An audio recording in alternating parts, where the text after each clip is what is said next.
บ้านฝนท่าแก้วบรรยากาศอยู่ที่วัดหลวงเนาะทำเป็นวันที่30ไปยังอยู่ใส่ไฟเลยมันงามเนาะวันนี้ฮัลโหล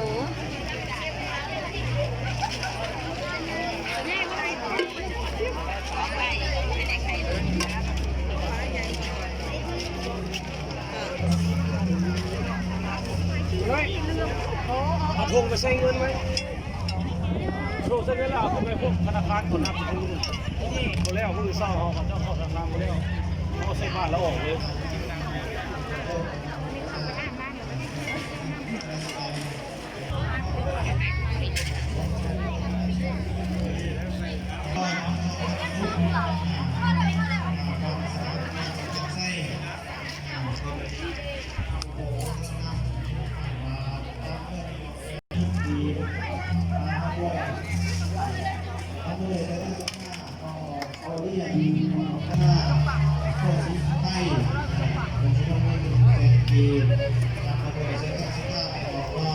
ด้วยสัญชาติภาพเป็นของเขตความมั่นเมืองเป็นเรื่องที่ข้อขีตามด้วยสัญชาติภาพของสันเป็นเรื่องที่ข้อขีเป็นของเรียกใช่วัดป่าซ่อนเป็นเรื่องที่ข้อขีกอครับนิลาแม่ไข่บูนท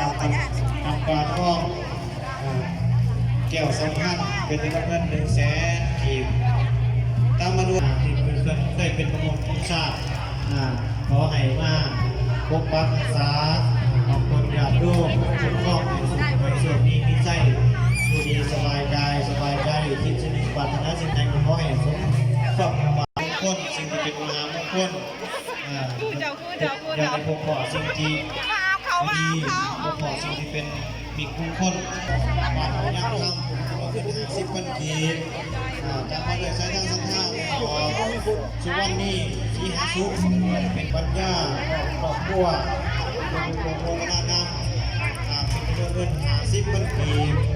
ตามมาด้วยสายทางสันทางตั้งเวลาตามมาด้วยสันทางในของไปบรรยากาศในอัดปิยกรบัตรพวกชัยเป็นจำนวนเงิน50,000 กีบ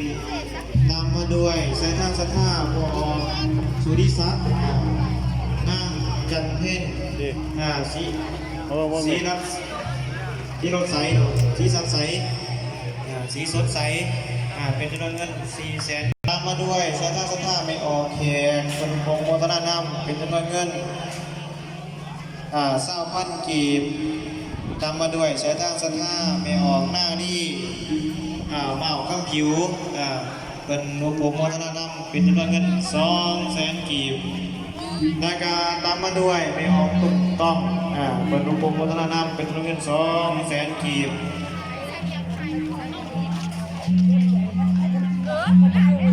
ต่อกันเนาะเป็นในกระดาษขอโมทนานำตามมาด้วยสายทางสัทธาพอไม่ออกข้างสมุดเป็นรูปโมทนานำเป็นจำนวนเงิน3,000 กีบพอออกทฤษฎีสิ่งใดทฤษฎีปรารถนาสิ่งใดก็ขอให้สำเร็จนะครับก็ปรารถนามีลูกมีหลานก็ขอให้หลอกง่ายก็ทำง่ายเก่งเก่งเป็นเก่าทำง่ายคนทฤษฎีปรารถนาสิ่งใดก็ขอให้สำเร็จนะครับให้ทุกคนก็เป็นในทุกแสนเว้นมาในอย่างนี้โซ่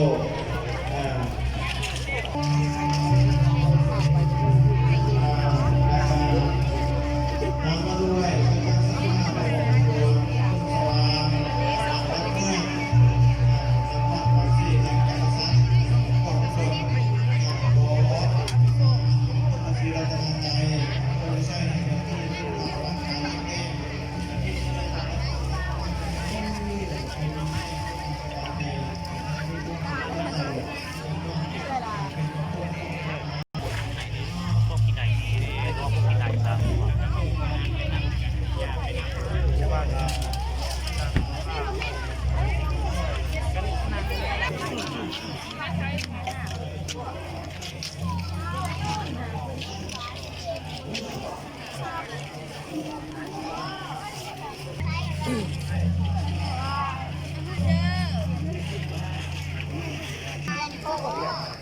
เด้อ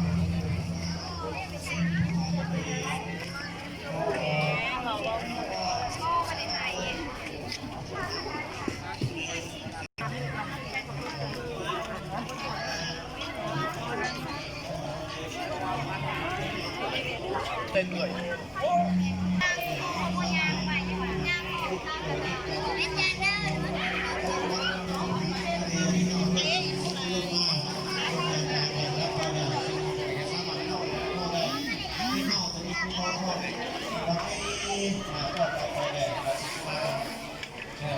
คิดตัวเข้าไปได้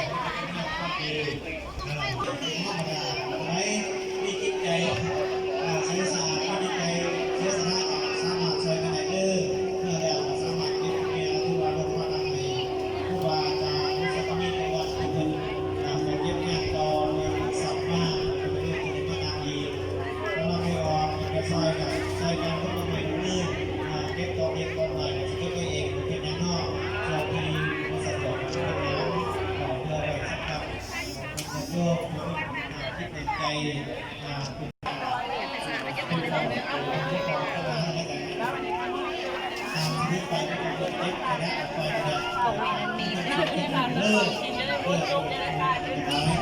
แล้วมาด้วยใจท่าน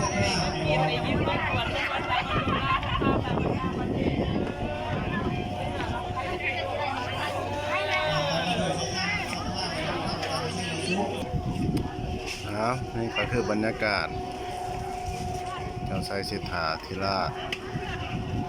ที่เป็นมาเยือนปากเซ่เฮาเนาะว่าคำพูนอยู่ที่เมียงมันทุกคน